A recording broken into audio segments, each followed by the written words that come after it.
Santapan Harian Rabu 25 Januari 2023. Inilah program Santapan Harian, sebuah program yang mengajak Anda menelusuri isi Alkitab, agar Anda menemukan makna firman Tuhan sesuai dengan konteksnya.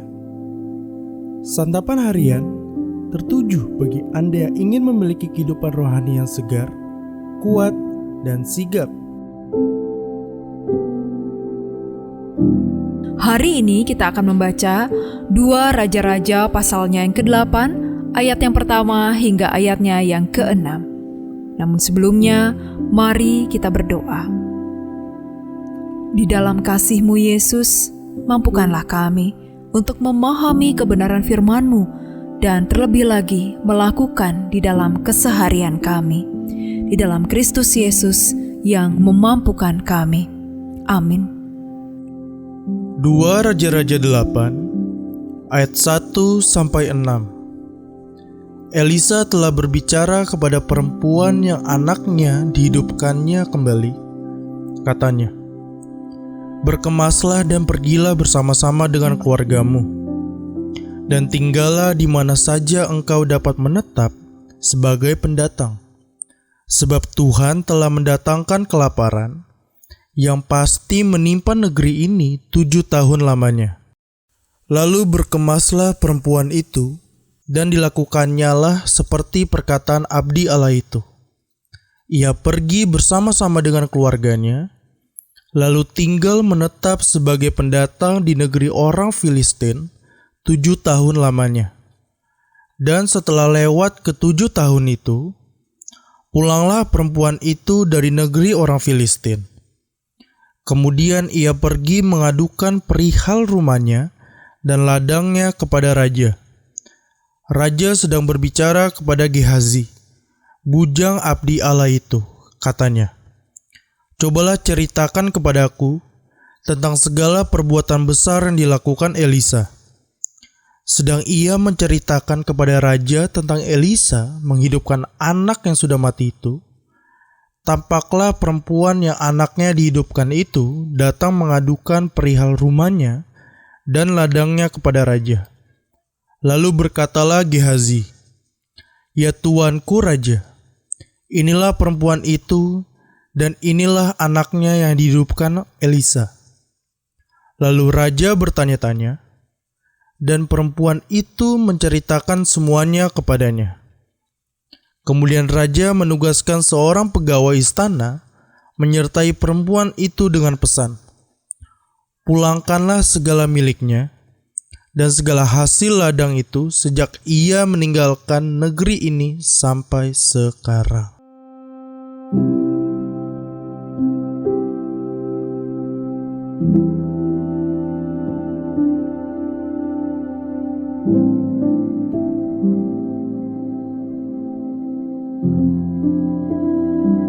Sahabat Santapan Harian, Allah tidak akan melupakan kebaikan yang kita tujukan kepada umat-Nya yang setia. Pada waktunya Allah akan membalas kebaikan itu. Dalam nas kita hari ini, Elisa menyarankan kepada perempuan Sunem untuk mengungsi sebelum kelaparan melanda Samaria. Hal ini karena perempuan itu beserta suaminya sering mengundang Elisa makan dan selalu menyediakan tempat tinggal bagi Elisa. Perempuan ini pun mengungsi selama 7 tahun. Setelah ia pulang, ia menghadap raja untuk mengadukan perihal rumah dan ladangnya. Ternyata tepat pada waktu itu, Gehazi, bujang Elisa, sedang menceritakan tentang bagaimana Elisa telah menghidupkan anak perempuan Sunem yang mati tersebut. Kemudian Gehazi memperkenalkan perempuan Sunem itu kepada raja, dan dengan segera raja mengabulkan permintaan perempuan Sunem itu. Perempuan itu mengungsi selama 7 tahun karena percaya kepada apa yang telah dinyatakan Elisa. Setelah ia kembali, ia dapat dengan cukup mudah mendapatkan kembali rumah dan ladangnya. yang mungkin sudah diambil pemerintah setelah perang selesai. Karena kebetulan pada waktu itu Gehazi sedang menceritakan tentang mukjizat Elisa menghidupkan anaknya yang sudah mati. Kita percaya bahwa apa yang terlihat kebetulan itu adalah pemeliharaan Allah yang terselubung. Allah menunjukkan kasih setianya kepada perempuan yang telah berbuat baik kepada Elisa. Allah kita adalah Allah yang selalu menunjukkan kasih setianya kepada umat, bahkan pada saat umat tidak setia. Apalagi kepada umat yang setia. Karena itu, janganlah jemu-jemu berbuat baik. Memang seharusnya kita berbuat baik, bukan karena kita mengharapkan balasan, tetapi karena kebaikan yang telah terlebih dahulu Allah berikan kepada kita. Tidak mungkin kita dapat berbuat baik tanpa kebaikan Allah terlebih dahulu kepada kita. Oleh karena Allah penuh anugerah, seperti kata Paulus, pada waktunya nanti kita akan menuai hasil dari perbuatan baik kita. Mari kita berdoa.